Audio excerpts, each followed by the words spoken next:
Welcome to the Shuffle Curious podcast, the show where we explore the lives of the dancers in our community. We'll learn from their stories, discover how shuffling has shaped them, and get to know them just a little bit better. Let's jump into the show and get curious together. This is episode 30 of the Shuffle Curious podcast, featuring Ciara Castro out of Austin, Texas, a community leader, professional shuffle dance performer, and a dance instructor at our very own Celestial Shuffle Academy. I hope you guys enjoy this one. Ciara, what's up? Hi, Patty. So good to be here. Hello. How are you doing today? I'm doing good. Got some good rest over the night. Last night was really fun, kicking off the battle weekend. And yeah, just having a blast so far. Looking forward to the rest of the weekend. So what role are you playing in the MHS kill-off that's happening this weekend? I have the absolute honor to be a judge for the MHS Kill-Offs 2024 this weekend. I'm so excited. I've always kind of said it's the best seat in the house, and I'm honored. I'm focused. Everyone's already a winner for putting yourself out there, but yep, I'm so honored to be a judge. How has the experience been for you thus far? Because, you know, we had yesterday, as you mentioned, there was a class that we were a part of and that you had taught along with Lefty, one of the other judges. And then we had a little pre-party. Yeah. And then we're going to be rolling into our official pre-party tonight. So how have things been? What have been the vibes? Can you paint the picture for what's kind of going on here? Absolutely. So I came in yesterday morning knowing Thursday evening we're kicking it off. We have these B2B workshops, and I was really looking forward to it. There's definitely people in this community that I know, I'm familiar with. For some people, we go years back, and there's also a lot of fresh faces. And speaking candidly, of course, that can make anyone nervous. And so I was really prepping myself emotionally, mentally, and also when it comes to shuffling, it's just shuffling is so special, right? And so I just really wanted to make sure I was coming into this weekend and coming out of it, just leaning into my dance and loving everyone else to the fullest capacity. So coming in yesterday, I was really excited. We show up to the spot 2.0, which the battles are going to be at, where our workshops were at. And the room was amazing. I mean, it's just giving battle energy. You could already see everyone was in their pocket. Everyone's just filling out. They're experimenting. It was beautiful. And then my class started afterwards. And for my class, we really went into some tactical, technical energy. And I mean, the room was great. We had questions flying around. It felt really collaborative, and everyone just looks eager and seems eager to battle, and I'm really pumped. And if they're not battling, they're at least going to be there to feel the energy, fill it out, and it's just really good to see everyone. And then, of course, we went to the Bar Standard and checked out our DJs, Kid Slay and Croc.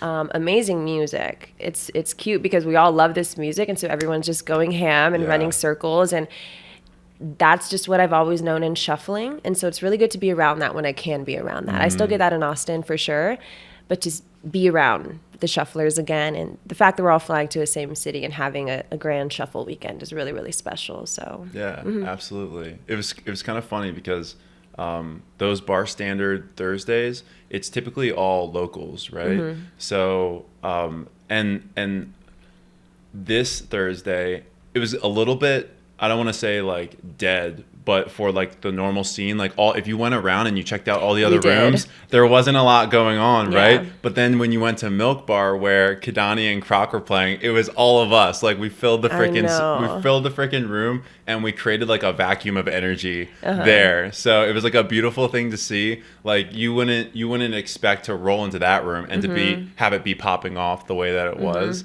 So it was a beautiful thing to see all these dancers just collaborating with one another, sharing those vibrations with one another. Yeah, and it's so organic too. Everyone's just talking, and I agree. That you don't need to try. You don't need to try. And everyone's so lit up. And I did walk around that bar. First of all, the Bar Standard was really, really cool. Is that cool? It's so cool. You're on a little adventure. We were going around all the rooms. Dee Dee was taking us. It was really, really cool. But our room was definitely the most lit. It was so cool. But yeah, it was easy. Yeah, for sure. And I just want to applaud you because when I walked in, I feel like, and I've seen you do this at festivals too, you're the vibe referee when it comes to shuffle circles. When you see something you like, you're vocal, you're snapping away or you're yelling or you're clapping or whatever else, like you're jumping So in, real, yeah. you know, and people are grabbing you to go in, and like there's no reservations about jumping in with someone else or anything like that. It's like kind of anything goes. So Anything does go. I'm here for the vibes. I'm here for the vibes. I love the music. Sometimes the BPM's a little fast for me. Also, my first time in Denver, so the elevation, or else I'm also maybe making an excuse, but it was so fun to be there. And I agree, I make noises. And in Texas, I've just come to find this out because one time I was making these noises in LA and people were like looking at me. They're like, what are you doing? Essentially, I'm just screaming. But I got that from the shuffle community. I think I specifically got that from Bridget, aka Briggity Shuffle. She was one of my inspirations. She currently still lives in Austin, one of my closest girlfriends. But she just screams, maybe given like, like, you know, like very tribal pump up calls. Yeah. Oh yeah, people were going off last night. It was amazing. It was awesome. It was beautiful. The it was vibe beautiful, referees. Yeah. That's funny. So yes, so we had that experience last night. I'm sure we're gonna have a great experience for the rest of the weekend. But we can kind of start moving into kind of your background. But I also just want to mention how we first met each other. So I don't know if you remember, but really the first time I met you, I had been seeing you on Instagram and everything, of course, before this. But I had the opportunity to speak with you very briefly at the FTS ShuffleCon, just right before you fulfilled your role as judge there. Just pulled you to the side for a quick judge interview. Those are like the lost archives of Shuffle Curious. Sorry, maybe they'll get released like eventually, but there's a lot on my plate. Sorry, guys. You're doing great. Thank you. You're doing so good. Yeah. Thank you. But that was my first time, like, you know, FaceTime with you. Yeah. And I think that's kind of like where our relationship started, of course. And then I saw you again at Dream State, just kind of around. I don't think we really talked much at the festival itself. But then when you judged the Seven to Smoke there and were a part of the panel discussion as well, got a little bit more FaceTime with you there. And so really it's been like shuffle events that we've been kind of crossing paths. So how beautiful.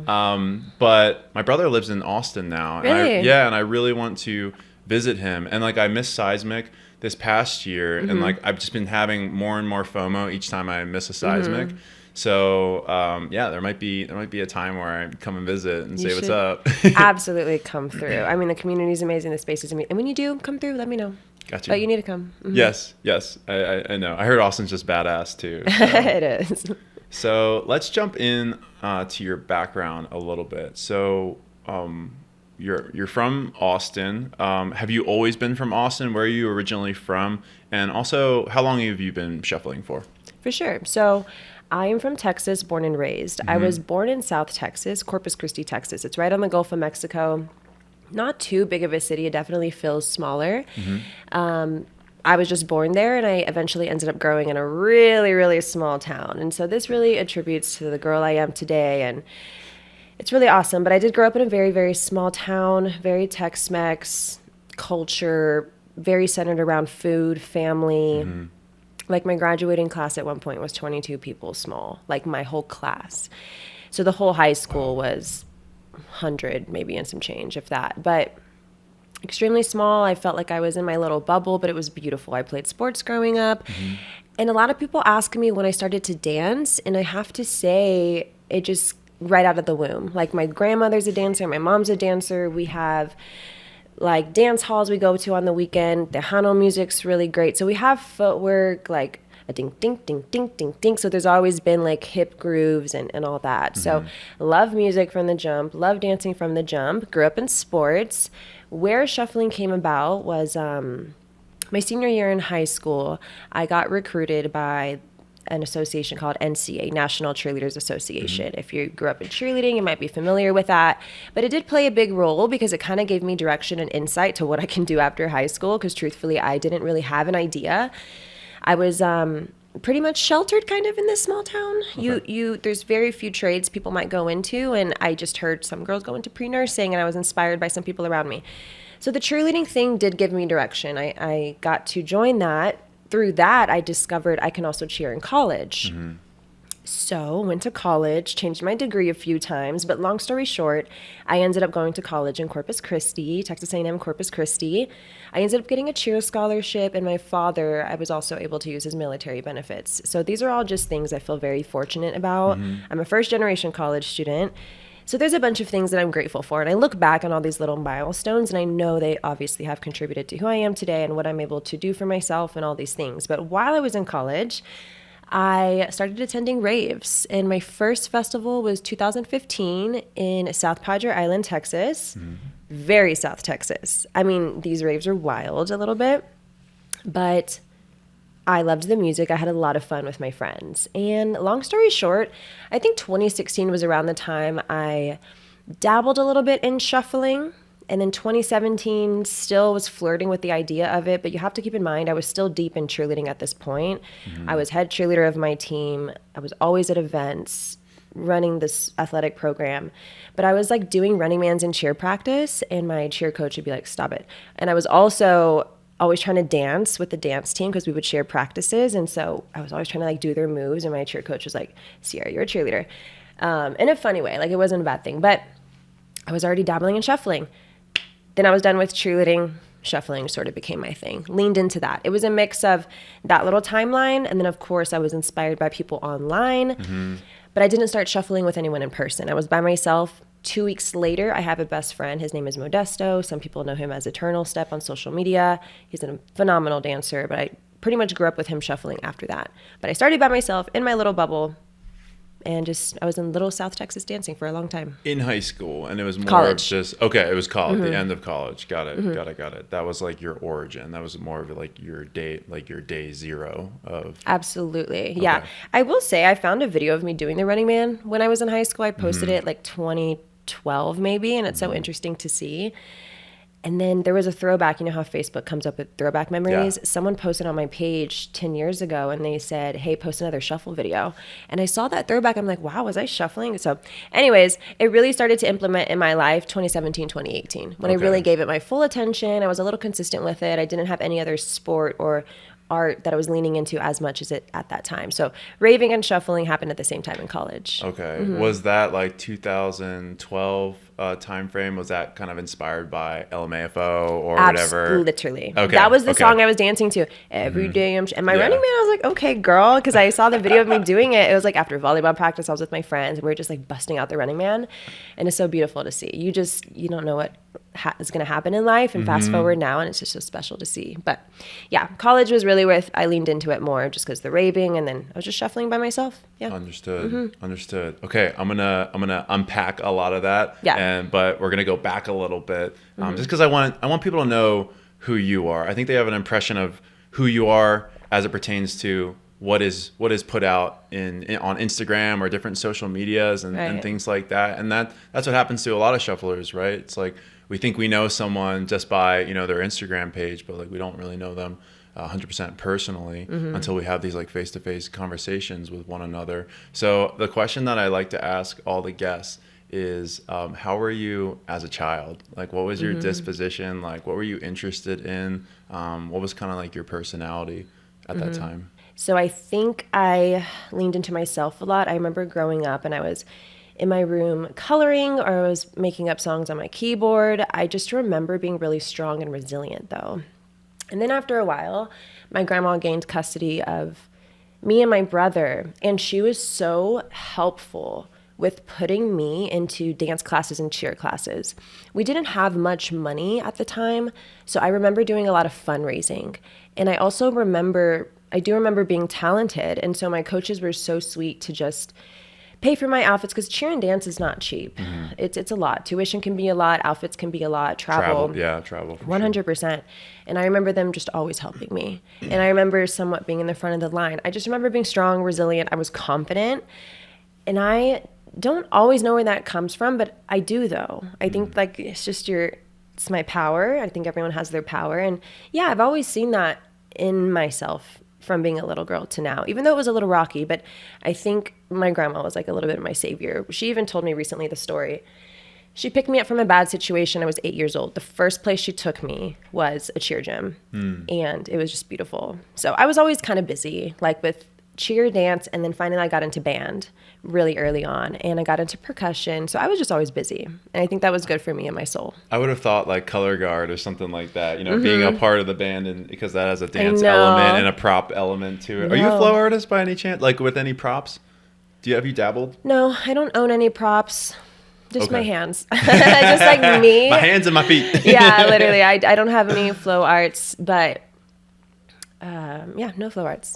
But I'm just I have a hypothesis as to like why you are the way you are. Like you do come off as very confident, and you come off as very like disciplined and kind of type A. Yeah. Probably because like you were self-reliant, for a little bit. It seems like with that rocky start, you kind of had to perhaps depend on yourself a little bit, and to learn adult lessons as an adolescent, throughout 100%. your upbringing. And I love that you mentioned that story about your grandmother, because I think that is probably a first data point or a conditioning for you to perhaps rely on these interests and this dance when things get a little bit tough. You know what I mean? It's like I'm feeling a certain type of way.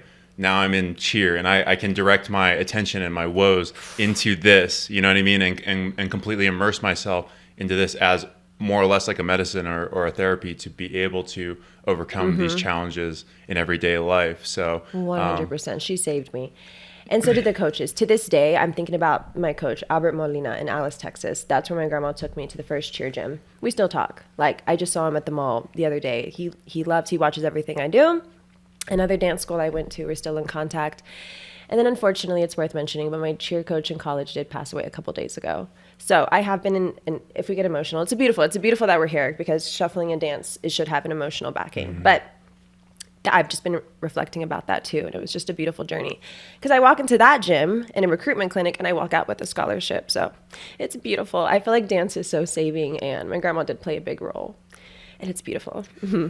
That's awesome. Thank you for sharing that with me.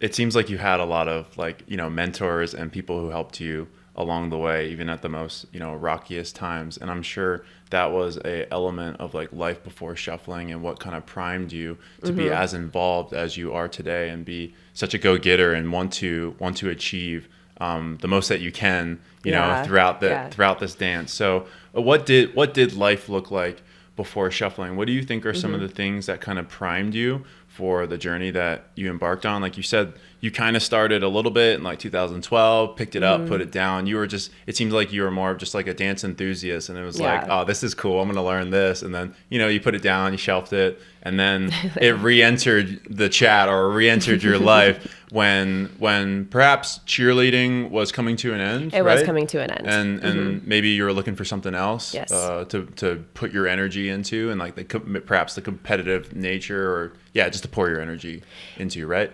Absolutely. Life before shuffling, still kind of in college a little bit. I do think everything prepped me, absolutely. I learned so much discipline and structure from cheerleading, especially not only being an NCA, but being in college cheer D1 and being in a program. You just have a lot of accountability. I'm going to study hall now. I have a lot of academic counselors on my butt. I don't know if I can cuss. Yeah, I wasn't good I wasn't good at school when I first entered. I'm coming from a very low income, low poverty, low education town. And so I go to college, mind you, I'm still on my dad's military benefits. I don't do well at first. I actually don't do well, but again, you got to do well with them. Like they'll take it away. And it was taken away. Again, I know I'm so fortunate. Thank God I just had some cushion because of my dad's benefits. I was able to redeem myself. I was able to figure out how to be a student, how to have discipline. And so a little story within that is that the last 2 semesters of my college career, just to kind of prove to myself, they were all A semesters, 4.0, 18-hour semesters. Looking back at my freshman year, I had a really rough entry. And I just don't think those things represent you all the time. But anyways, through even academically, got my shit together. Also, the cheerleading, the dance really framed me and disciplined me. At the same time, there was still stuff going on in my life with my mom, who I love so much. Today, it's beautiful to talk about because we're the closest we've ever been and the healthiest. But my college time was the worst I've ever had it with my mom. And because of that, I leaned into shuffling really, really hard, or I needed something at least. And so this is the era that everyone either discovered me in probably or remembers was the plywood era. So there was this piece of plywood in the back of my father's yard because I lived with my dad through college and my mom a little bit. And I just danced on this piece of plywood all the time. And I think that relationship was just building. And then the final thing I would say, life before shuffling, was pretty much all that. But then COVID started, and that just really built the relationship. Yeah. Okay. Okay. Yeah. Well, we'll pause it there. Yeah. Because I know that like the day zero is very important when like you decided that this is something that you want to get good at. So could you walk us through what that initial like day? I don't know. Like, so there's some people who know like the minute of the hour of the day in which they started it. For others, it's maybe a little bit fuzzy. But what did that moment look like to the best of your recollection? And then like that 6 months afterwards where you were, just going through the movements and trying to learn the basics, like, was that frustrating for you? Was it empowering? Was it, a new sense of identity that was forming during that time? What did it look like in your psyche and your physical aspect? How did it feel? How was it for me? It was beautiful. It is a little fuzzy for me, the day zero. Yeah. I just remember in the beginning, I was really inspired by particular styles. I was fun and flirting with the idea of shuffling for a second, wasn't fully engaged. But then I came across a few inspirations, one of them being Supa Dupa, Superman. He's the captain of Killer Steve's crew in California. Okay. He pretty much saw me and was really engaging with me. And he was an amazing shuffler. He still is today. Was he at FTS, the ShuffleCon? Yes. You guys did your collab together, right? Was that him? I don't know if we did a collab. I wish I could do a collab with him. I mean, I talk to him frequently. I've been over to his house. I love him. Okay. He usually wears a cape, though. He's really, really cool. He's also who I watched his videos intensely, and that's where I figured out what a reverse T-step is. Watching him rock, I was like, what the heck is he doing? How is he moving like that? Crucial movement. Crucial. So that's what I remember about my early fuzz. I remember seeing him, feeling inspired. He was shuffling on a rock in the Bahamas, I think, to MK17. Okay. When I hear that song today, I think of him. It's a bop. So that was happening early on. And then also at the same time, I was finding women that I wanted to shuffle like. There's always powerful women, of course. In specific, though, at that time, I was finding people like Edith, Sam Solis, Rebel Industry. Sam Solis, though, is like my girl, like for sure. So I think I was just finding women that were shuffling, like looked like I wanted to shuffle like, and I was like, oh my God, I can do that. Because I was starting to shuffle. I was doing some moves. I remember seeing E Cruz in my early videos. I'm like trying out moves like her. Beautiful. I was having so much fun. I really wasn't thinking about the next move. I was just having so much fun, and ignorance is bliss. It was just amazing. Trying new moves, just getting up every day. I had the will to do it. And I love that for me. But I did start to see those people that I wanted to dance like, and they were giving me a feeling through the screen. And that's when I think I leaned in a little bit more. So again, it was Supa, and then I was seeing powerful women. I was like, whoa, I can do this. So, do you think that you gravitated towards shapes in the beginning, and then you started to see more of like the Melbourne style that you were more that I love empowered to try on for size and see how it fits? Yeah, I think the first moves I learned, my first videos, you can see me doing a running man, a very interesting running man. Like my shoulder was going in the same leg. I was trying my best. I couldn't figure it out. And then I was trying to do T-steps. You could see me do T-steps and I would get stuck. But I was doing like a Polly Pocket and like a scissor move. So yeah, shapey type of things. But my running man, I was trying to get it to that bigger style or more Melbourne, landing on my front foot with my weight, rather the Hills running man on the heel. So I was trying to adjust and try my best. But yeah, absolutely. There were a few shape moves in the beginning, some that I see like on Instagram and YouTube. And then it was a specific rocking tutorial that I saw from Sam and Rebel. It's still on YouTube, but they just broke it down. It was like 3 T-steps open or 2 T-steps open. They did something. I copied it. I posted a video of it. I think it was 2018. I posted a video. I was so proud of the video at the time. It's still on my page. And that's just where I kept going. But I remember just feeling so empowered. I didn't feel scared. I was just having fun. I wasn't thinking about the next move, the next thing. I was just dancing. Your career in No, shuffling? none or, of yeah, it. yeah, I was yeah, just yeah. dancing. Understood. Yep, passionately dancing. Well, you sent me a video that, and the criteria for this video was pretty much anything that you're proud of, you know, that might have a story behind it. So I'm going to go ahead and play this for us. Beautiful. So you're on stage. I'm on stage. This is for T78 at Seismic dance event this past fall in 2023. This is a monumental moment because T78 was one of the first producers and DJs to ever support me years ago. And to think that I'm here today dancing for his set, opening round, a lot of emotions flying through me in this video. Adrenaline was crazy. And when I have chills watching it. Big, long build up too. It is a long build up. Now you're getting it. I mean, the set was one of the best sets Seismic Texas has ever had. T78 loved this set as well. The whole shuffle community was right in front of me at this podium as well. Gassing you up? Insane. I was so gassed, I'm not even gonna lie. I was so gassed, y'all. So do you do any training for like these performances, just to make sure that you're dialed in and you're on point? Yeah, I'll go do two different things. We do have a team now. I'm the captain of our team for a Seismic dance event, and our residency is Concourse Project. So I'm the captain of that. But like, do we practice? No, we don't have side practices. We don't practice combos, choreos unless we want to do that. Cece and I, and Sterling and I, and our other girlfriend Lala, we have done choreo pieces for certain artists like A-Craze, Oliver Heldens.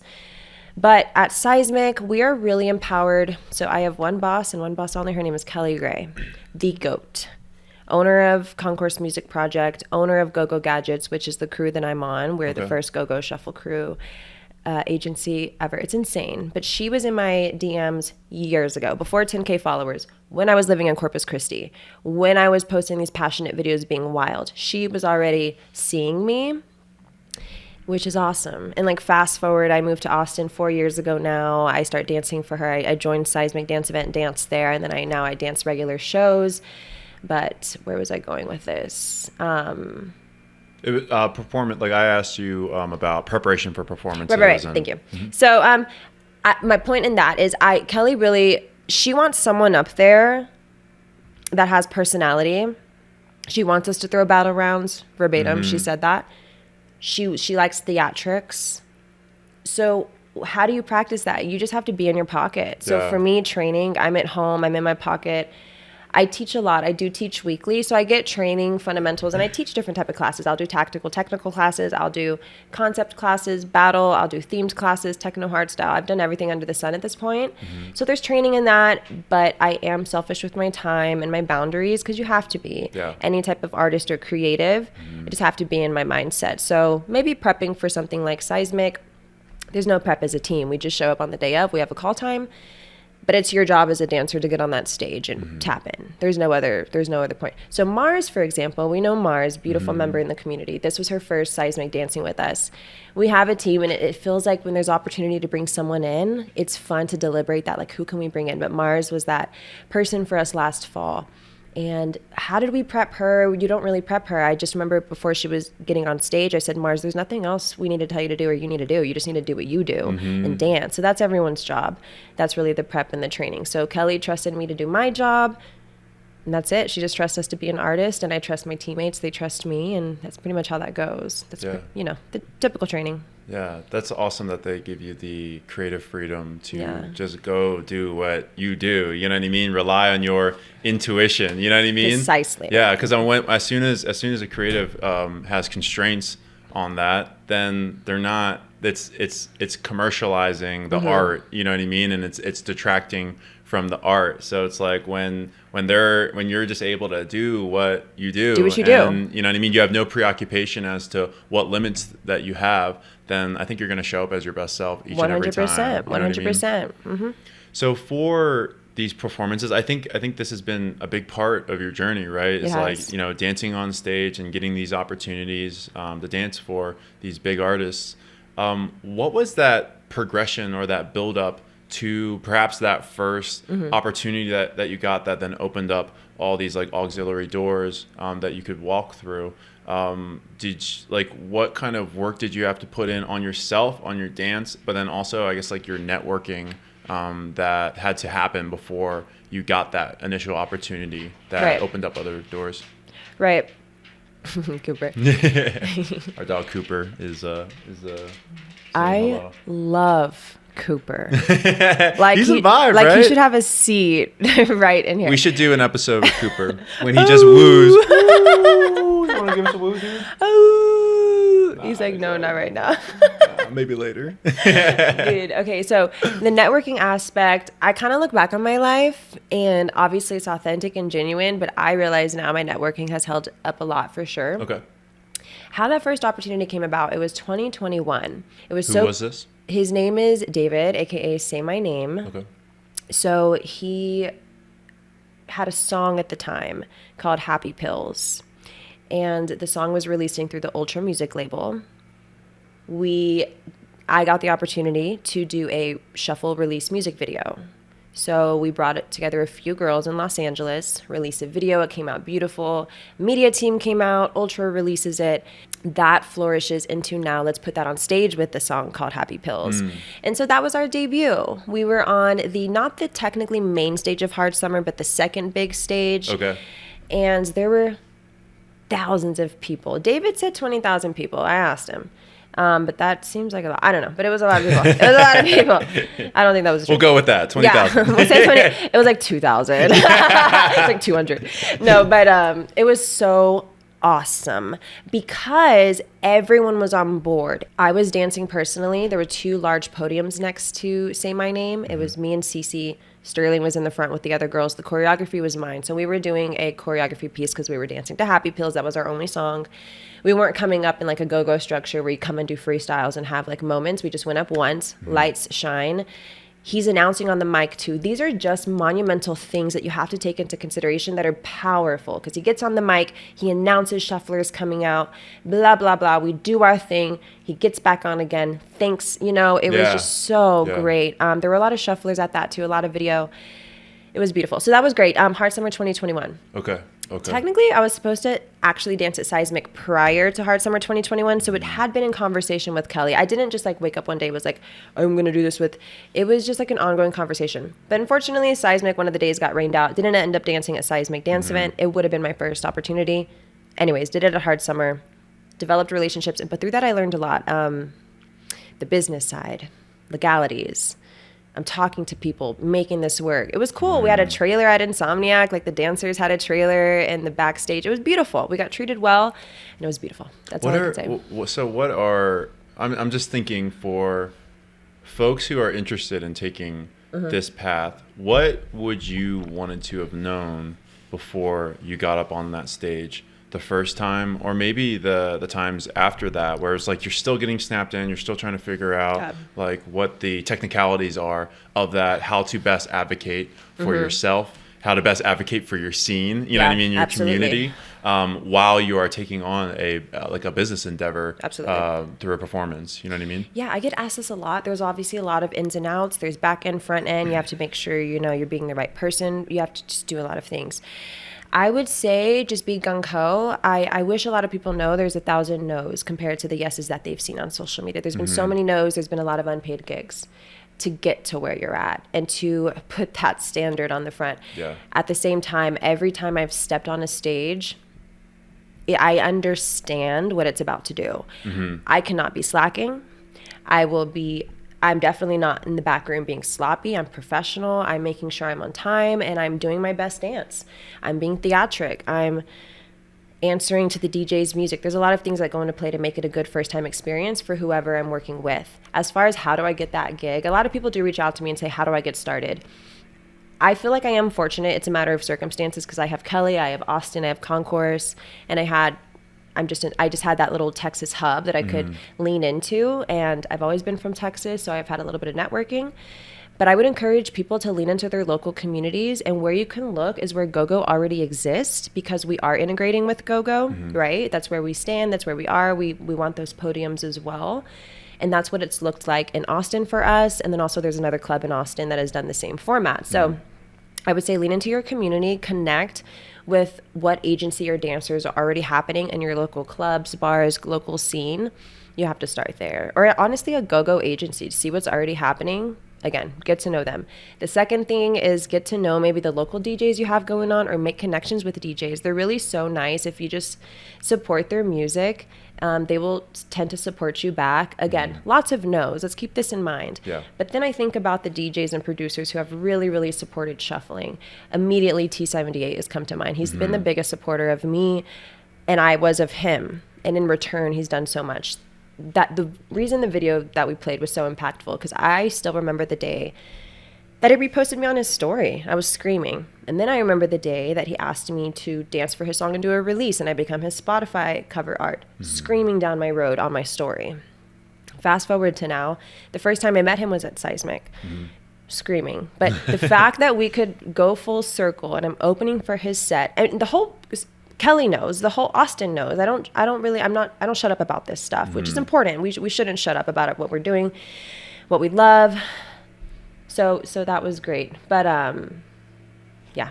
Got it. Yeah. It's cool that you were able to form a relationship with him, like organically through line in a professional sense, and then, eventually meet him in person.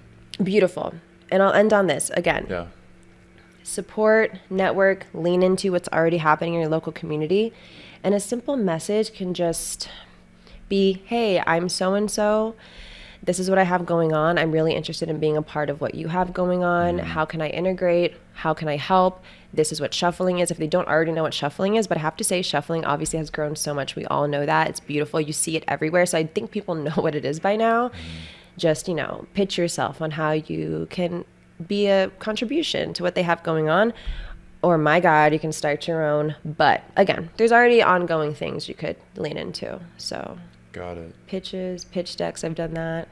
Have videos ready, Your proof of concept as to what you can do and the value you can provide, a resume, so Absolutely. to speak. You know what I mean? It's always good to be able to present that. I mean, DJs do it all the time. They've got a EPK where it's like their latest mix or the songs that they produced, or all these things. Like, we can do that as dancers, what I mean, to advocate for ourselves for certain opportunities. Like, we always do that, you know what I mean? Like, give yourself a fighting chance. Yes. Believe in yourself and just try. Put yourself out there.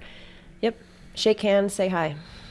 That's awesome. No, it's cool to hear your origin stories as to how you got into that. And I think it's one of those things, right, where you just get that one opportunity, and then it speaks for itself for all the other opportunities that will come from that. So I think it's like an exponential process where it's like, you're fighting, you're trying to get that opportunity, and then it's like hockey stick, you know what I mean? Then you get it all, and you have an abundance of opportunities at that time, or at least a consistency within those. So I think that's also encouraging too, because I think people will think that the grind is going to be the same throughout as they're getting that first gig, and like they might give up prematurely, but to realize that you just need to work at it and get those maybe even small opportunities and build up from there, then the rest will take care of itself, And I'll mention two more things. Sorry, but the T78 thing was huge. A-Craze was a huge grab. Am I saying his name right? I feel like I say A-Craze and it's wrong. A-Craze. I say A-Craze. A-Craze. It's A-Craze. Oh, wait.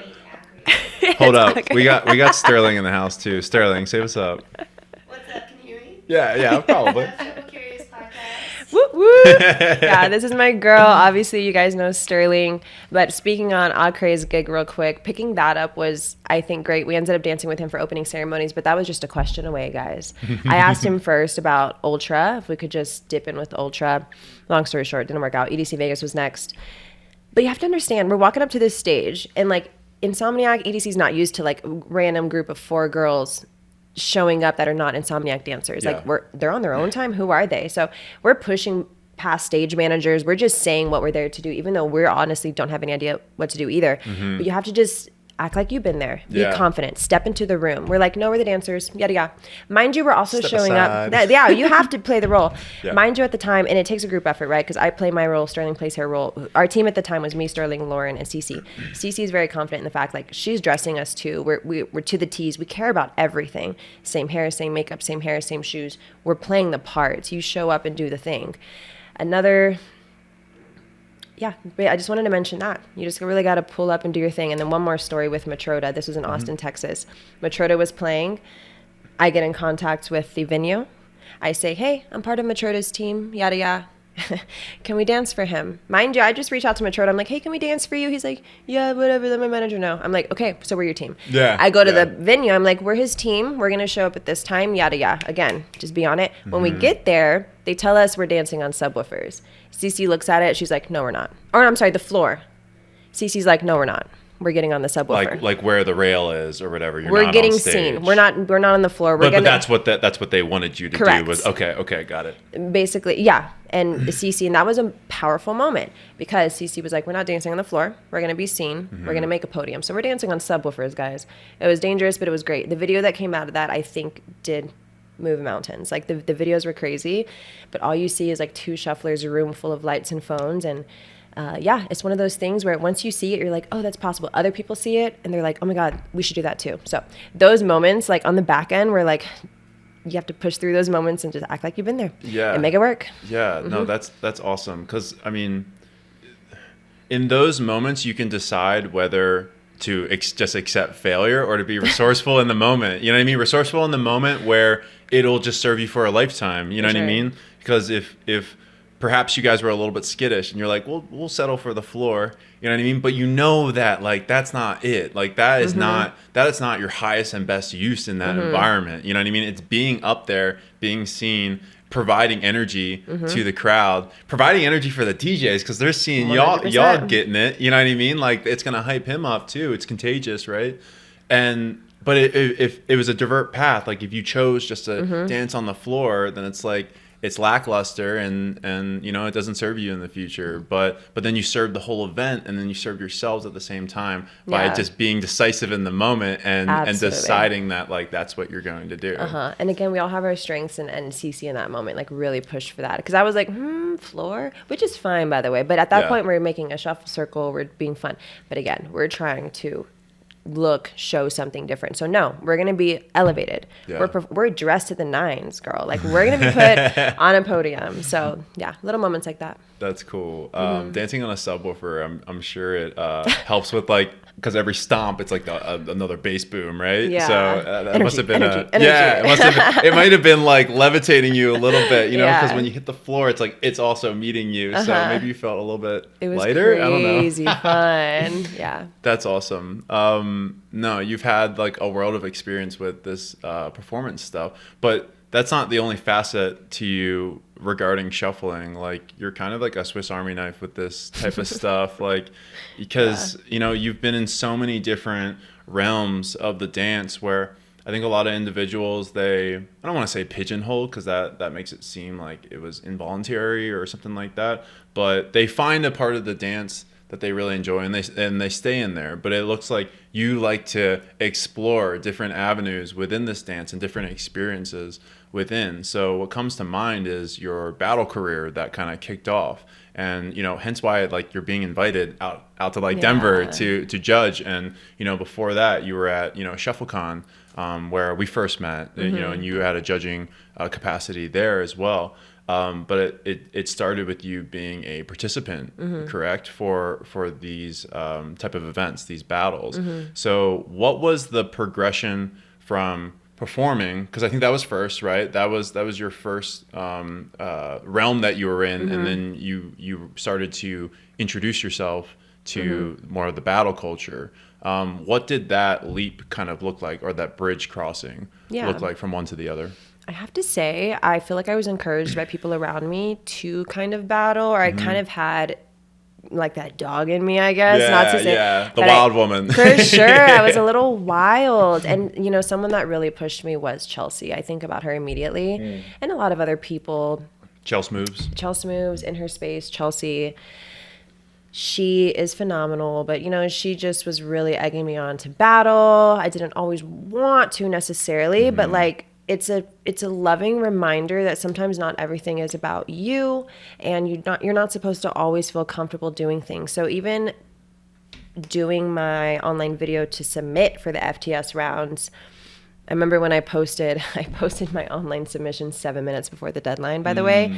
That's how. When did you do your run, though? Did you do it like 8 minutes prior? Yes. I'm not No kidding. shit. I ended dancing. Maybe say the deadline was 12 midnight, 10 p.m. I finished 10 minutes prior, was freaking out trying to upload it. I honestly think it was uploaded late, but they still counted it in. Even the video, if you look back, the music cut off because I didn't even edit it correctly. But it was more than about me. I knew I needed to do it too. I wanted to do it, of course. This is for FTS Battlegrounds, FTS right? specifically, but also even before that, transferring over. I'd always just been told, you need to battle, just stuff like that.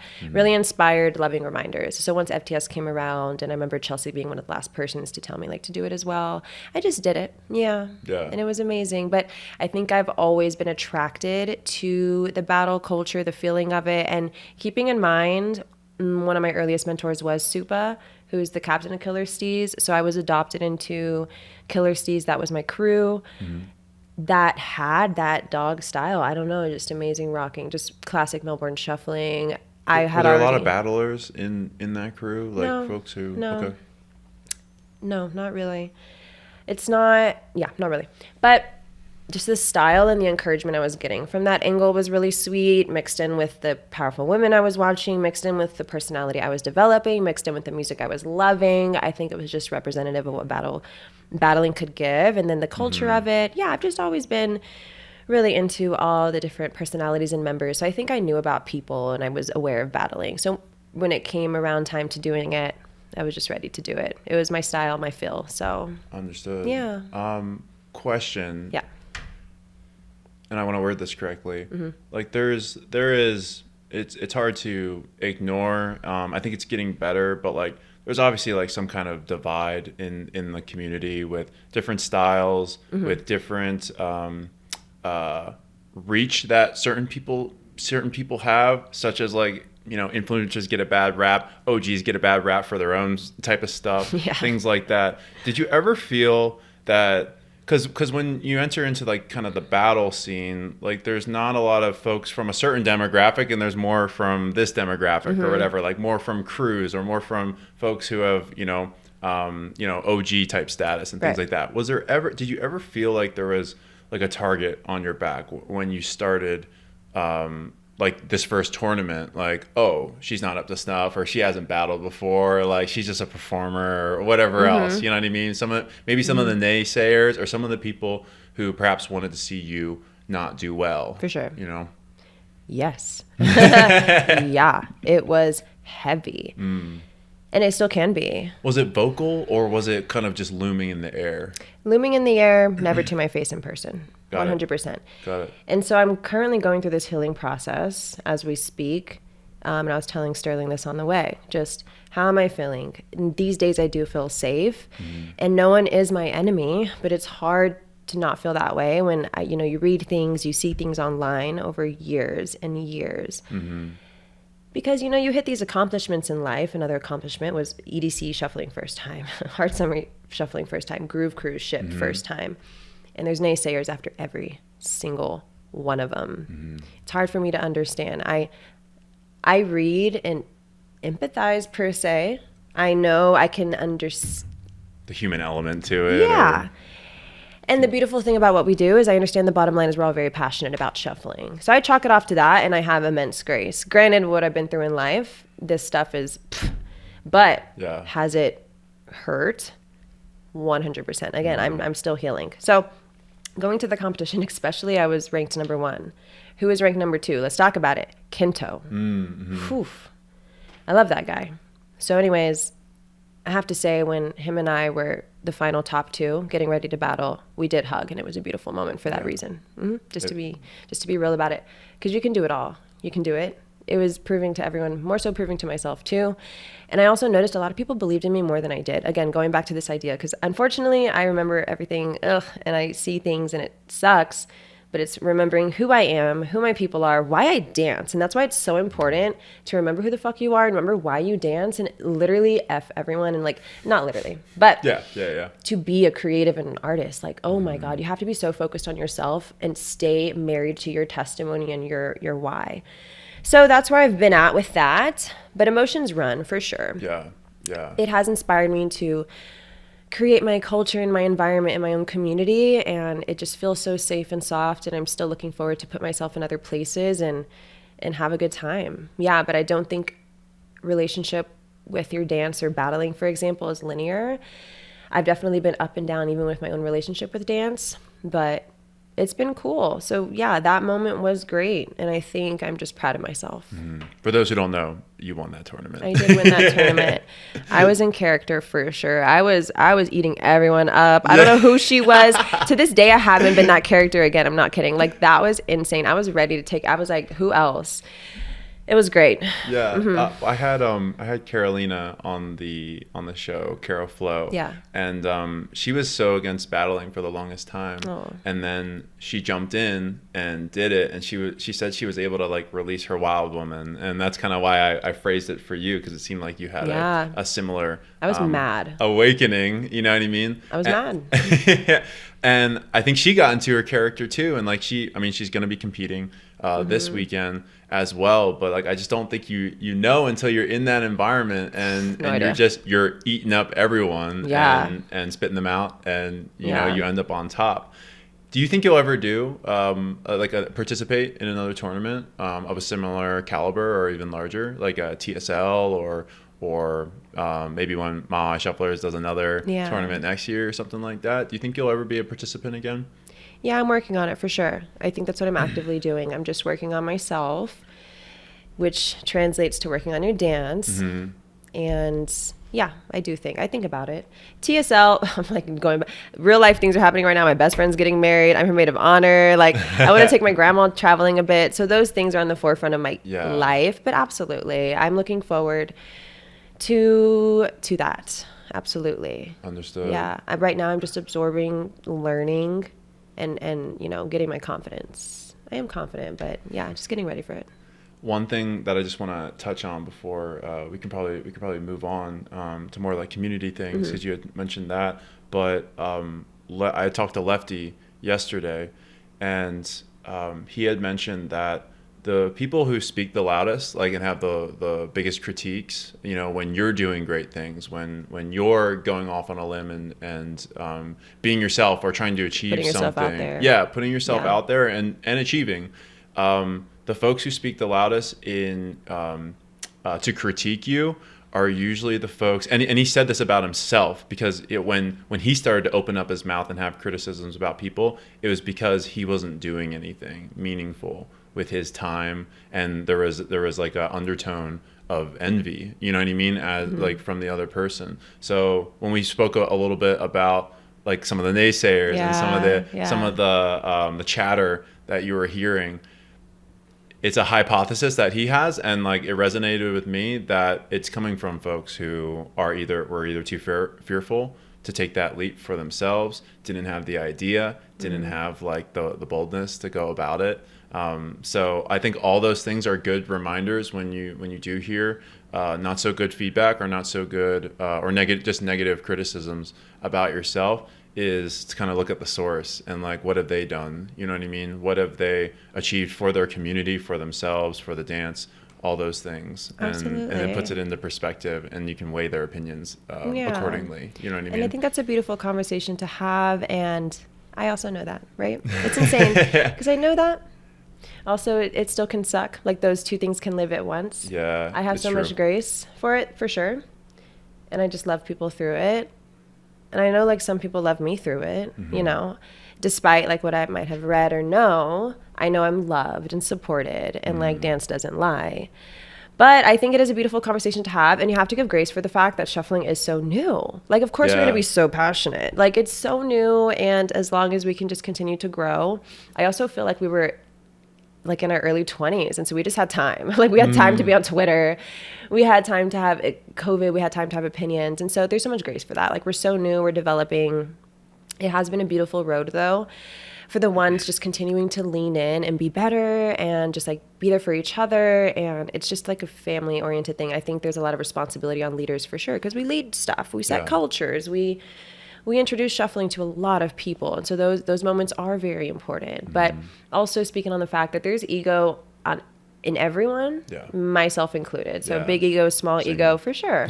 And so, there's so much grace for that. And healthy ego is your amigo. There's definitely been moments, again, for me. So everyone feels it, but it's a great conversation to have. Yeah. Good point. Yeah, for sure. With yourself and with other people and all that stuff. But you had also mentioned that like being a part of your community, or at least this is what I felt that you had mentioned or you hinted at, like having that community to go back to and start teaching and things like that kind of reinvigorated yourself, even when you're feeling down about other people's opinions about what you were doing or what your position might have been in the shuffle community. But like being a part of your community, perhaps starting to teach a little bit, creating your own little thing, leading from the front, and like having an impact on the folks who are like riding your coattail, was a good impact for you, and kind of like recalibrated your why and your purpose and all these things, and maybe lessen the voices that were naysayers. So tell me a little bit about your community building efforts, the classes that you've been teaching. I don't know, do you host meetups as well? Like all those types of things, like building up your local communities and just kind of seeing it, flourish. Absolutely. I love this. So save the best for last. Maybe not last. My first class in Austin, my first shuffle class ever was in South Texas, in Corpus Christi, Texas, behind a sandwich shop in 2018. I was teaching a running man to 8 people, choking over my words. Fast forward, my first shuffle class in Austin was in 2021, and it was a basic shuffle class. I was teaching a choreo. Fast forward to 2022, I started weekly classes. That was insane. Didn't know what I was doing, but I did something. And that's where I had to get creative. That's when I started doing themed classes, and I was pushing my boundaries as a dancer, because it does mean a lot to me. If you're asking people to take a shuffle class, giving money, you better be ready to give them a quality class and know what you're talking about, do your homework, do all those things. So I'm very keen on that. Like, there's a lot of responsibility in the education space, and I think there's a lot of conversation we still need to have around that.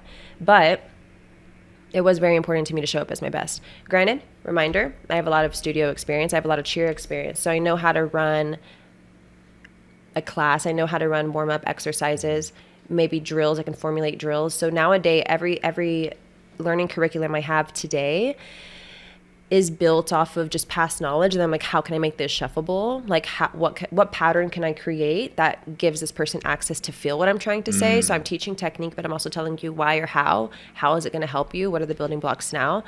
So it's been beautiful. The teaching I truly feel like I have become a master through my students, and I'm going to brag on them. They're extremely smart. They are the smartest shufflers I know. And I've been told this by many people. Kento came through and taught and said it's the top 3 smartest cities he's ever talked to. Croc, same. I mean, it's just phenomenal. I'm so proud of them. And some are on the younger side. Some started with me in 2021. So now we're in the beginning of 2024. Not everyone has had the opportunity yet to travel to other communities and do things like battling if they want, or just travel to other communities like I feel I've been fortunate enough to do early on, and still now when I can, and like a lot of us have. That's why we're so close and obsessed with each other and connected. But I do a lot of storytelling in my classes. I do, because how many classes do I do? I can't like always teach Simon Says choreo. Like I'm storytelling, I'm teaching culture. We're sitting a lot. We're watching videos on YouTube. I've spent 4 hours at my house with my students coming over watching battle videos there's so much back end that goes in.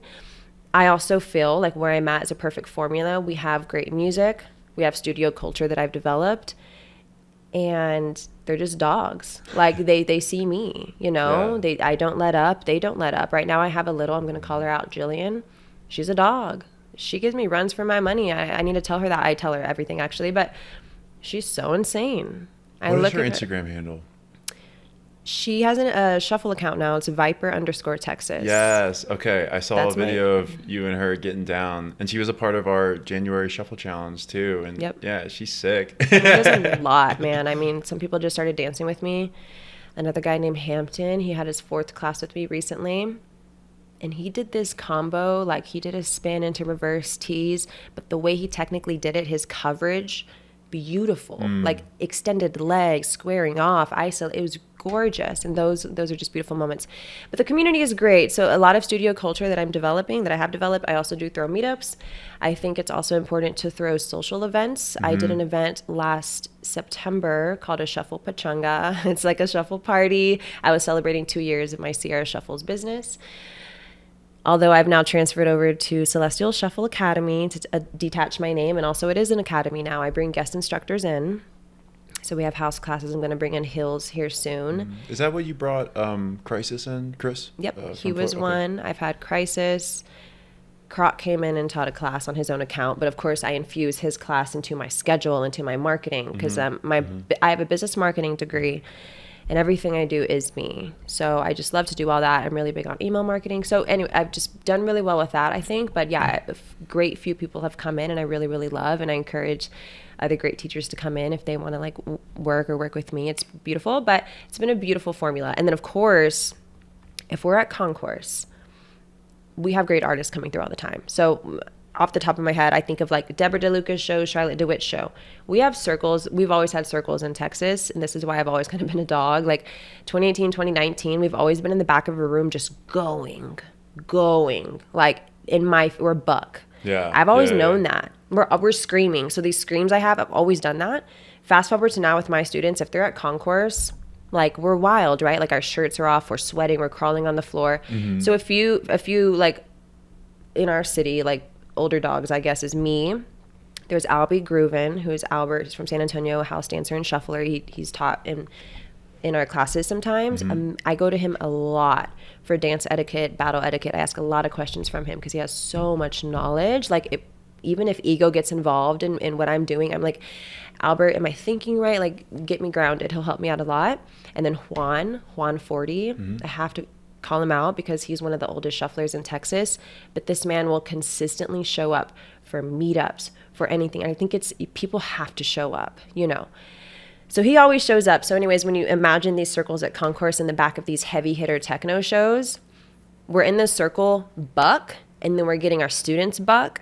We have little, like the circle doesn't die. You should be like, we're just going. So not only are we on the weekends going absolutely feral, but we have the studio during the week.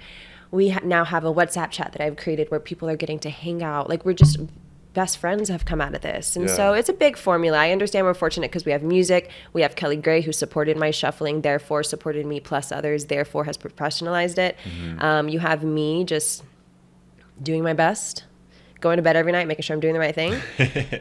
And it's important. It's a lot of things, for sure. It's a lot of responsibility I hold, but I'm thankful that people believe in me, and I do the right thing. I do go to bed and feel good about myself, but that's important to do, and it's been great. So it's a big formula, but now I'm still teaching classes, have a little academy. Everyone is so amazing, and I think it's just a group of like passionate adults and sometimes kids that come together. So how do you keep the momentum for all of this? How do you make it not feel heavy? Because I mean, you said it yourself, it's a lot of responsibility. Like when you're so intertwined into people's lives, like their interests, their social lives, you know, all the above, the relationships that you're creating just by being the connector of all these things.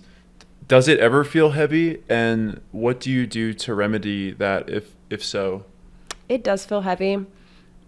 It felt heavier in the beginning, and I think over time it goes back to this healing journey I've had. I have to remind myself to stay open.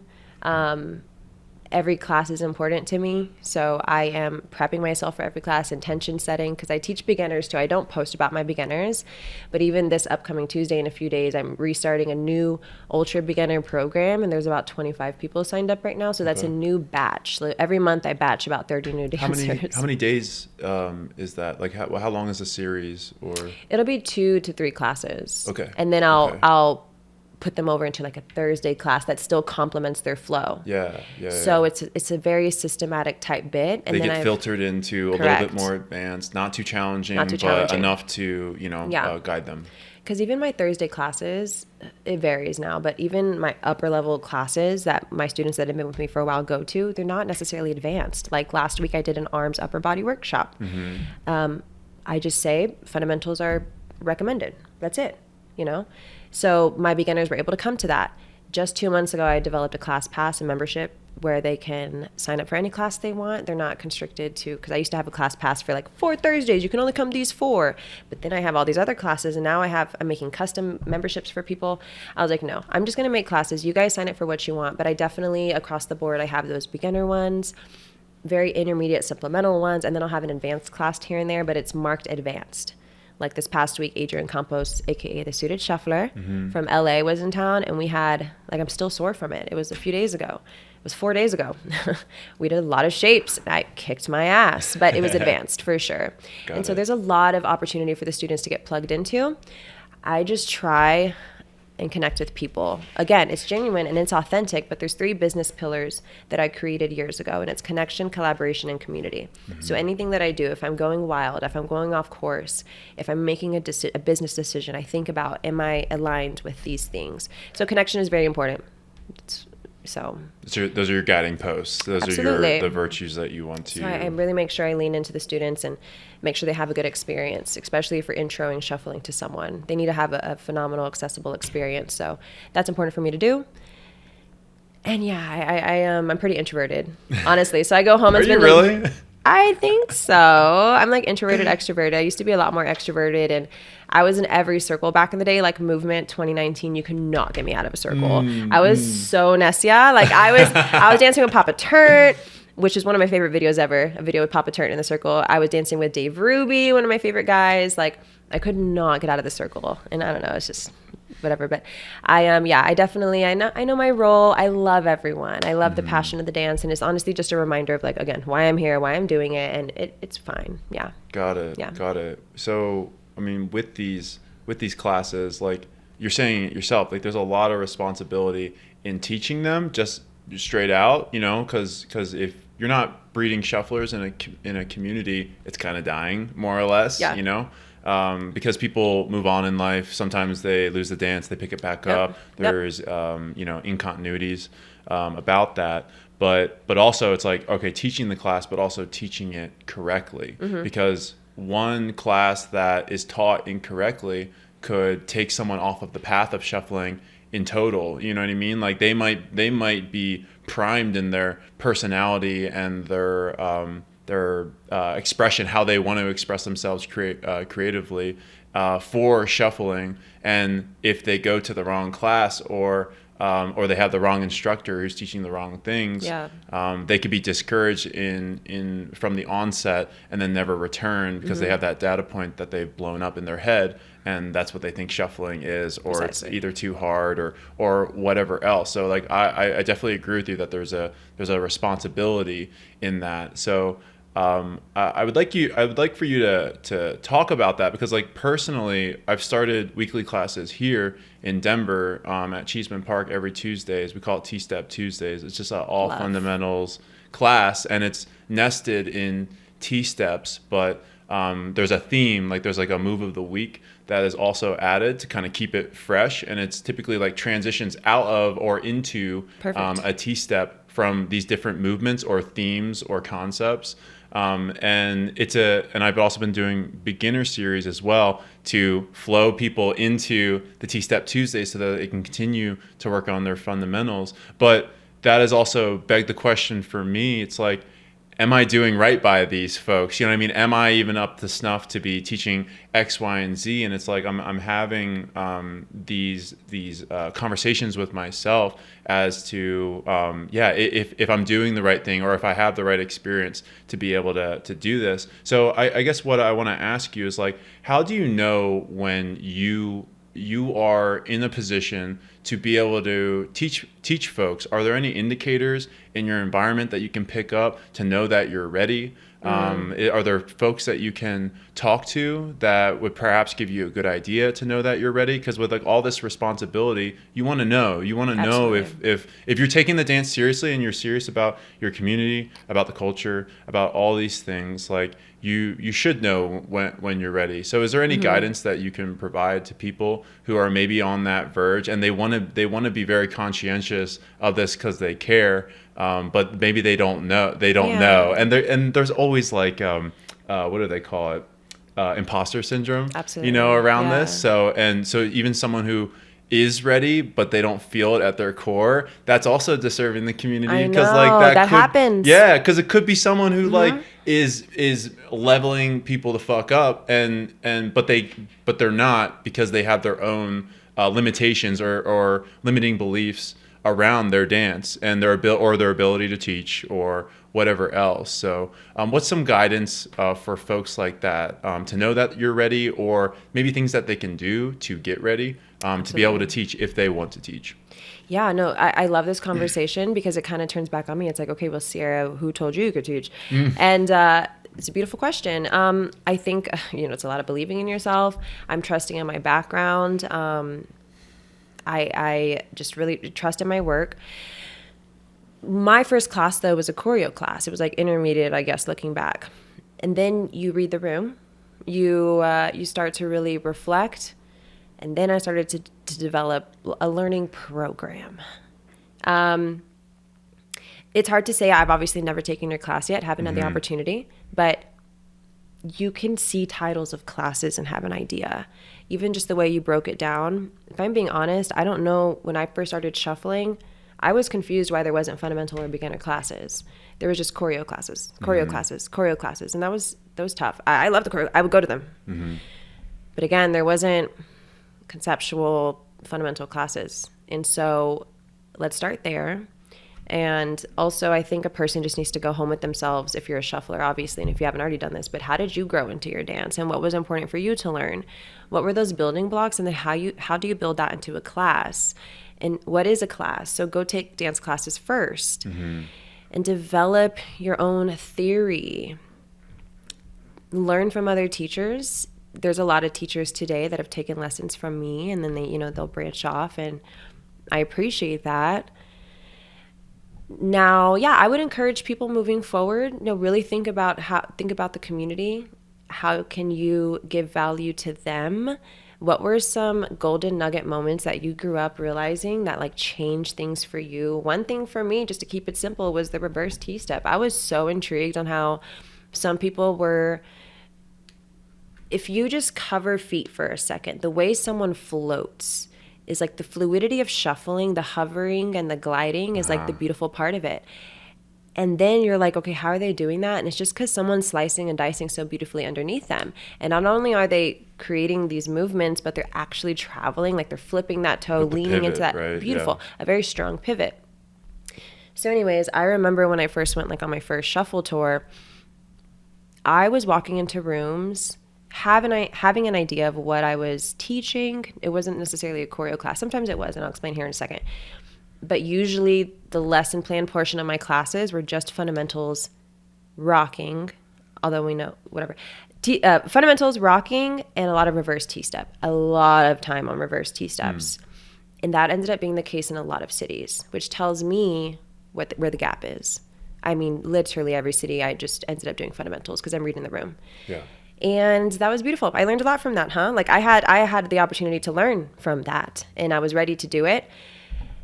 And it was gorgeous. So now where I think we can stand today is, first of all, if I want you to believe in yourself. If you're someone that if you're a great shuffler, if you have a pocket developed, go for it, Ask questions, though, to people around you. I asked a lot of questions. Going back to Albert, I've asked him a lot of questions about what am I doing? Am I doing this right? Yada, yada. And he's helped me a lot because he has so many years dance experience in-house. He's in a crew. He travels a lot and goes to a lot of things, and he's just really well-versed. So I would ask a lot of questions, ask for feedback, look at your community, ask your peers, and just get honest advice. Don't necessarily stay in an echo chamber, or just put yourself in different situations. But I would say definitely for developing a community, you're developing culture and you're developing fundamentals and yada yada. So you can't just go in and have a cold class and do Simon Says copy. Yeah. I do see a lot of that, which is fine because again, we're such a young industry.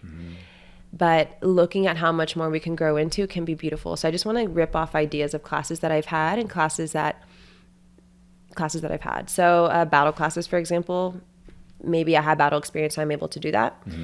But I've also gotten creative and done like spins class. Or I love how you mentioned like you just have a focused class on transitioning in and out. Thank you. Yes. Because those are things that we need to talk about. Again, I've done classes fully reverse T-steps because God forbid we need that. Yeah. And you can see those aha moments and you just need it once or twice and then a dancer moves on and is able to develop themselves. So there's also mixes of teaching a lesson plan. I like to think of 1 to 3 points I want to touch on that are very inspired based. Like if I'm having an aha moment in my own freestyles, or if I'm in a dance class, or if I'm learning from someone and they give me a piece that resonates with me and then it transforms something in me, I'm like, lesson. And I'm writing notes. My notes app is full. I also have a shuffle book where I've put all my notes down in my theory and I'll just go to it and do stuff like that. Reflect on it, get some inspiration. Absolutely. Just getting my thoughts straight. And I've just meticulously broken down, if this is what I want to teach, how do we get there? Yada, yada, yada, yada, yada. But I just think it's a little bit deeper than choreographies all the time. Choreography, though, is a very supplemental tool. Like there's some powerful people out there that will pick up something in 5 minutes and we need them. Like we will call on them for performances and they're going to be freaking amazing. And there's some people that do it all, like Kento and myself, that Kento's a maniac. Like Kento will battle the hell out of you. He will get on his stage and perform with his life, and he can teach a hell of a class. This man is a smart dancer. Yeah, he doesn't miss. He doesn't miss. So anyways, I really think maybe just start with yourself, see how you can become a smarter dancer, get into shuffle theory, music theory, advance your thoughts. It's not necessarily about trying to know all the moves. I think it's about sharpening your toolbox, sharpening your fundamentals. I run fundamentals every week, all week. So do my students, period. So dig deeper. If you're there, beautiful. Consider teaching classes. Put yourself out there. If not, just dig a little deeper and we'll work on it together. But ask questions. Look at what other communities are doing. Look what's working. The last thing I'll say is, yes, I spark and I give inspiration to the people around me, and I do give love and direction, but community sustains itself. It's not all about me and it cannot be about me. So there's been a lot of like handoffs that I've given, or there has to be other social events. We have to be at Concourse getting buck. We can't just be in the studio. The variety of it. It's everything. It's everything. And so if you want that, take it. But if you're like a studio teacher right now and you want to dig a little bit deeper, ask yourself those questions. Like, where can I be? Where can I put myself? Where can I grow a little bit more? Can I take more classes? Can I just develop a deeper understanding? Yeah. So maybe a little hard to describe, but to end this, it's hard for me to I can only teach one choreo a month in my classes. I can't see myself always having like choreos every week. I think we need space to breathe, and we need space to sesh one week, or we need space to talk about something else. But some can be meaty with choreos, some can be conceptual, some can be a freestyle class. Like just having knowledge that there's a lot of things to do in shuffling. It's not like a deck of cards, because the student has told me this before, that their understanding of shuffling at first was like a deck of cards, like shuffle cards. Like all they wanted to do was pull out the next move and like constantly do the next combo. It's not about that. It can be, actually it can be. But you can see people who are doing that and then they're not listening to the music, and it's like they're just throwing out moves and it has nothing to do with musicality. It has to be a little passion driven. It has to be passion driven, and that does come from your teacher. It comes from the room. It comes from your peers. It comes from yourself. So there's been a lot of pushing my students also to dig a little bit deeper. Like, hey, what kind of music do you like? You know, like really like asking questions. But yeah, going a little bit past the forefront of like beautiful choreo studio culture. But that is also freaking gorgeous. Now I'll end this saying. No, I'm not actually. Send it as many times as you want. Shuffling is unique, and Albert has also told me this before. But it is unique to find a dancer like Kento or myself. Not to talk about myself, but it is a podcast about myself. About you. We do everything. You don't find that a lot in other industries. Someone will just be in the studio trying to be Justin Bieber's backup dancer. Someone will just be battling and competing in Red Bull. But this position is unique. So maybe I do have the luxury and the opportunities to know people from other cities. I'm able to call on someone, hey, do you want to teach here in Austin? I feel blessed for that reason. I feel blessed thinking back to Supa adopting me. I feel blessed to my LA mentors that really gave me culture. I just feel blessed for all the milestones that help me be who I can be for my community. I just think it's a perfect formula. And I think, again, the industry is so young that we're all still learning. And I think classes are going to continue to progress and be beautiful. But absolutely, develop a plan, develop a program for your students. Got it. Yep. Got it. Thank you. Thank you for all that advice. And I agree with you. Like, the dance is still young and the community is still very small, you know what I mean? Yeah, compared to other street dances and things like that. So we have the luxury of knowing people and knowing them intimately and being able to call on them and call on other resources, you know what I mean, throughout, like even outside of your state, whether that be an instructor, whether that be a help from a community, you know, to come to your event or, you know, to come to your meetup at this festival or whatever else. So it's like, it's tight knit. And I think it helps us. It helps us in so many ways to grow, you know what I mean? Because we have these close relationships with one another. Take a look at this weekend, you know what I mean? Literally. We're just building on top of it, you know what I mean? And continuing to foster what is already there, but then new connections are being made in the process. And we just don't know how that will manifest in the future for future support for other events, or, you know, hell, you could meet someone who you'll be dancing on stage with, you know, in a year to come or whatever else, you know? Exactly. Yeah. I'll pull from my classroom. I'll pull from, even after a class, I've had people straight up tell me, I'm going to dance with you. And now their name is in my pocket for sure. Yeah. Things like that. It's beautiful. Yeah. That's amazing. Yeah. And thank you for prompting this conversation. I didn't know it would go that deep. So, and that's kind of been a theme throughout the conversation. So thank you. But we're going to start wrapping up, and we're going to dig a little bit deeper into just you as a person and your preferences. We have this next segment, the final segment, the world famous Final Five. Final Five.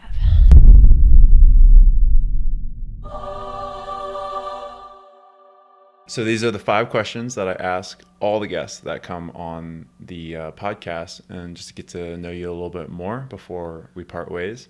So the first question that I ask is, what is your favorite musical genre? I like dancing to techno. Yeah, kind of known. Yeah, love dancing to techno, sometimes a higher BPM, just music that kind of makes me feel feral and just out of my body. I'm like screaming, love those type of shows. When I'm not listening to techno, I listen to a lot of like 60s, 40s jazz, lo-fi music, and that's about it. Do you dance to it, or is it just... I don't dance to it. I just like have it on in the background. I really listen to a lot of music on my downtime. I don't know if I listen to EDM or techno like too much on my downtime unless I'm pre-gaming for a show or something. But a lot of jazz, slow moving, lo-fi. And I have been into Texas country again recently, which is funny because I obviously grew up not only doing like Tejano music, ding, ding, ding, ding, ding, ding, but also like country music, Texas country. We go to the saloons every weekend, have my boots on. I just started wearing my boots again. And I think it has a part to do with my cousin, Zachary. He's living with me now, and I love him. And he's very like South Texas country, so I'm like influenced by, and it feels good. It's what I know. So that's my music right now. But dancing, techno, hard techno, sometimes flirts with hard trance. You know how like these days it's a little blurry. All of the above. And I feel like I identify music sometimes wrongly, but I'm just gonna say techno. Got it. Got it. I saw you at Dream State. I saw you with the hard trance. I was trying. And at the saloons or where you do you do line dancing, or is it swing dancing, or what's the move there? There's line dancing. There's cumbia. The patterns of it's 2-stepping. The patterns can be 1, 1, 2, 1, 1, 2, or we used to do 1, 1, 1, 2, 3, 1, 1. So just those patterns. But the sway of the hips, the stepping, the release, just did all of that. Yeah. And everyone's such a great dancer. Honestly, really Mexicans, I don't know, like just great dancers. So my grandma was a phenomenal dancer. My mother was also a top cheerleader growing up and dancer. So we just danced a lot. Yeah. It just came to you. I mean, and it's still a part of it. Yeah. Love it. Awesome. What has been your favorite place to dance? I think I know the answer to this. There's been a few places. That piece of plywood was really transformative. That was my guess. It was transformative. There's videos still online today. I used to really express more what was going on in my life back in the day. Not that there's shelter these days, but social media is an interesting place. And sometimes some things just, you want to keep closer to your heart and all those things. But back in the day, I was going through a lot with my mom, and it was a Mother's Day post that I made a beautiful caption about, and there's a video on the piece of plywood, and it felt good. I still think it's a beautiful round, even though I was such a young dancer, but it was a beautiful round. So those moments in my backyard were really transformative with my father. That place, another great place I love to dance at is Concourse. I feel so empowered there. I feel beautiful when I'm dancing. When the red lights come on, I feel really wild, and it's just a different feeling. I'm very comfortable at this point. Usually there's 2 shufflers and 2 go-go, aka 4 total dancers dancing at one point, and the go-go team is amazing. We're amazing. The whole environment is welcoming, and the dancers are really, really supported, because Kelly Gray's also a phenomenal dancer. Like, she has pioneered her own work in go-go, and so Concourse. Got it. And stage left or stage right? Just do you have a preference? Stage right. Okay. But we have to alternate. You won't find me on the same side two rounds in a row. Got it. But when you're stage right, you're like, let's get it. I'm like, that's my pocket. Yeah, for sure. And then finally, the last place is anywhere but myself, honestly. Just in my isolation. The plywood was that space for me. My garage, my rooftop. I do like dancing by myself. Got it. My safe space. Awesome. All right. What has been your favorite set, show, or festival that you've attended throughout the years? Good question. I'm going to go with Seismic Dance Event. That's my home fest. I've never missed it. And then the T78 set was, for a lot of reasons, groundbreaking for my life, period. I knew what it was going to be when it was coming. I was grounded when I was dancing for it. It was just beautiful. I could freaking cry. But there's so many manifesting and hard work that went into that. I could say it freaks me out, but it actually doesn't. If I really look back on my life, and I know people have similar stories, Sterling's really like also a spiritual warrior. The people around you also mold you into who you are and believe in you. But growing into that, I'm kind of not freaked out about like the circumstances of what has happened in shuffling, although it's actually really, really crazy. But the T78 moment was one of the most full circle moments I'll ever have in my entire life. And so dancing for that set, opening for that set, T78 also knowing I was opening for his set, it was huge. So And just being there and being a part of the music, you know. Being there and being part of the music of Seismic Dance Event too, which is the most supportive shuffle festival ever. Yeah. Ever. I mean, the first dancer they had was Max, who was my first shuffle inspirations as well. He was the first Seismic shuffle dancer ever. I joined him in 2021.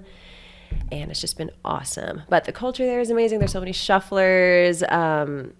They've got like those stages off to the side for people just to get down, right? Like there were a couple of AR projects that were filmed off of those side stages, and then like, you know, in the concourse and all that stuff. And you can bet we have a podium. You can bet the stage knows we're going to be there. You can bet everyone's on the same page. Like it's just so backed. And that's just my best experience for sure. Yeah, more festivals should do that. I mean, I know Movement kind of does that. They're getting on it. Yeah, you can see it. They're getting on it. And that's what happens. That's exactly what happens. When you blast it, when you put it out there, when you like, this is what can be done and this is how it can look. When you set that beautiful quality professional standard, people pick it up. Yeah. As you've seen. Yeah. So I'm very, very proud of that. And yeah, it's been so fun. Got it. That's a different kind of favorite set, show, or festival that anyone's ever said, because you know not a lot of people say that they performed there, you know, they were a part of the production, and then they also just enjoyed being there as a attendee as well. So that's very cool. It's insane. Yeah. It's a unique experience. 100%. What has been your favorite book, or what is your favorite book rather? God, that's a hard question. I wish I read more books lately. I've been reading like mindset books and stuff. So like really self-help books. I want to get into fictional books. So if anyone wants to send me names, I'm like, let me know. I really want to tune out a little bit and be in a fantasy world. For that reason, I have been watching Sex and the City though. Got it. It's been my veg. Like the other day, I was so proud of myself. I just sat in bed. It was so fun to watch for 20 minutes. And then someone called me after 20 minutes. But it was so much fun. The last book, though, I can't tell you off the top of my head, honestly. Got it. A bunch of self-help books, and that's it. Okay. For Sex and the City, like why? Like, is it because I'm gonna stay on this for a second? lean in. Like, is it just because you can release yourself into a storyline, and it's like all your preoccupations are just like not there because you're following just someone else's journey or something else, you know? Gives you a break. Yeah, it gives me a break. I've never fully been into that show specifically. but I want to. I just want to watch episode by episode. I obviously know it's a phenomenal show. It's talked about. It's got the rep. It's beautiful. Yeah. It's got the rep. But now that I'm watching it, I just love the girls in the show. Yeah, I love what they do. I love what they're about. They like empower each other. They go through like what would be real life situations. And also New York is cool. So I'm like, this is cool living in like a New York hustle and bustle life. And I can relate to them in some senses is, you know, in the show, they're independent. They're single or they're not single. They're dating. They're not dating. They're figuring out things. And it's been really, really fun to watch. And yeah, they're just really independent and doing what they want to do. They're very unapologetic and they just run their shit. And I've enjoyed it. But yeah, I just want to veg out for a second. Yeah. I also watch a lot of YouTube, just like random podcasts because I do like media. I like naturally do like current events. So I'll just like stay in the know of like media. I'm on TikTok frequently. I just do. I like short attention span things. So even TV shows or like books I'll read in like small spurts. But yeah, I'm like on TikTok a little bit. I'm on YouTube. I love podcasts. So I love listening to podcasts. Sahara Rose is one. I'm thinking of Sterling. I also listen to like Boss Babe. I listen to who's the Tara, who the owner of Unruly Agency. She also has a podcast though. Billionaire Baddie is her podcast. Again, I lean into like women, empowerment, boss bitch things. Yeah. Fuels you, gives you energy, absolutely. I'm gives you like, inspiration to.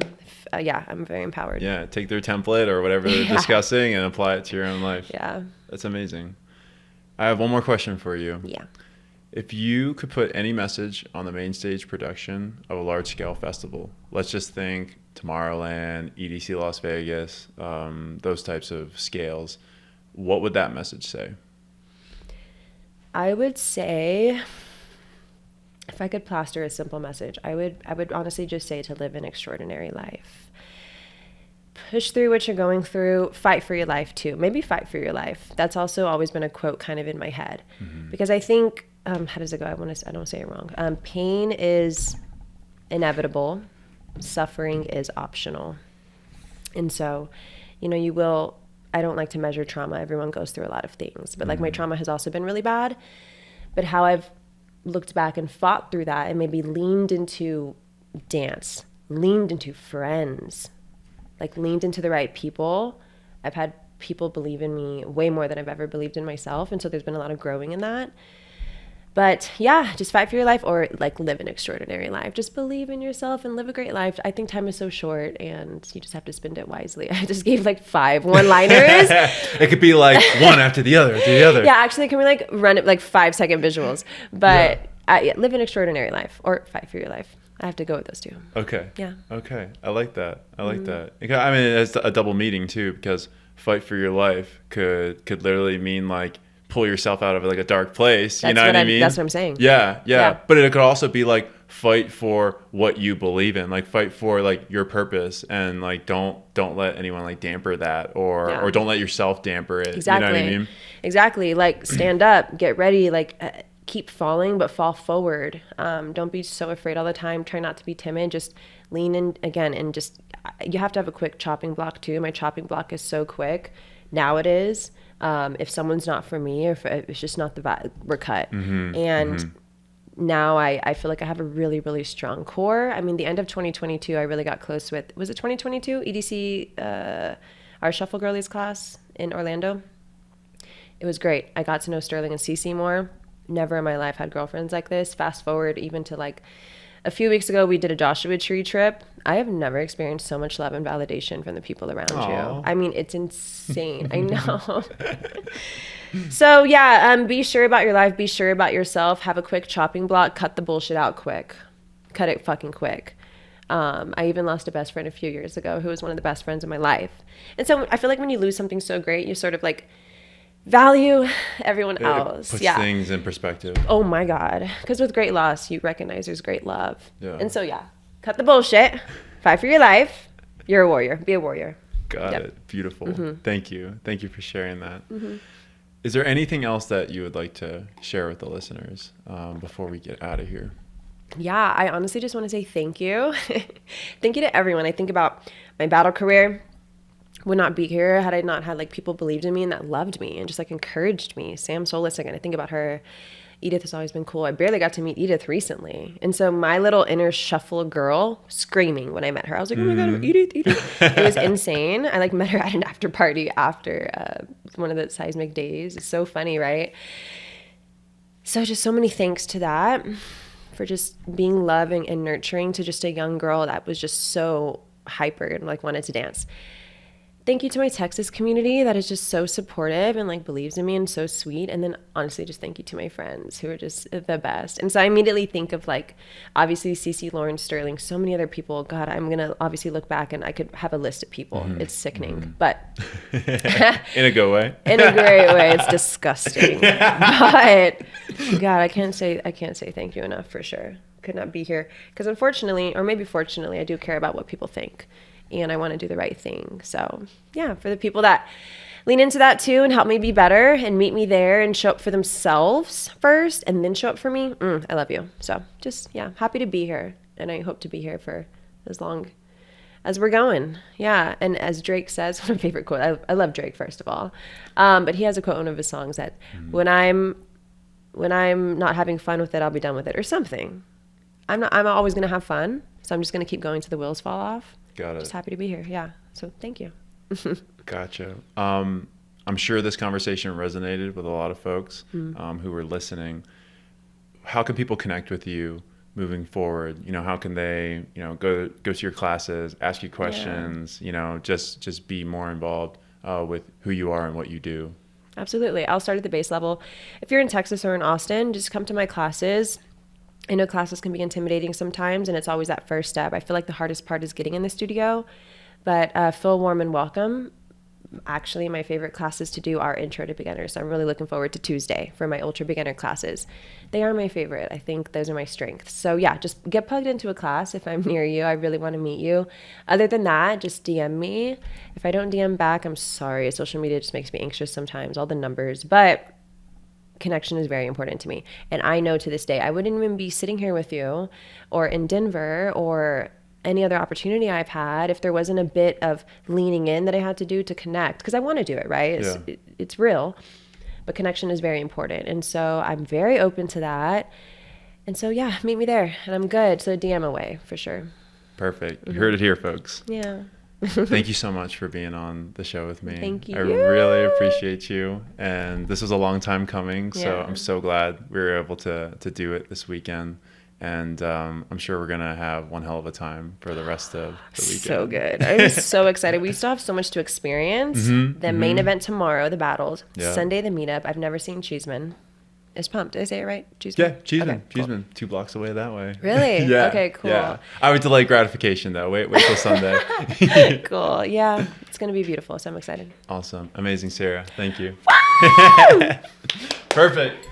Thank you for tuning in to the Shuffle Curious podcast. We hope you enjoyed this episode and the show as a whole. If you have any ideas, suggestions, or an inclination to support the show, feel free to message the Shuffle Curious Instagram page at shuffle_curious or email shufflecurious@gmail.com. Until next time, keep dancing, keep labbing, and stay curious, my friends.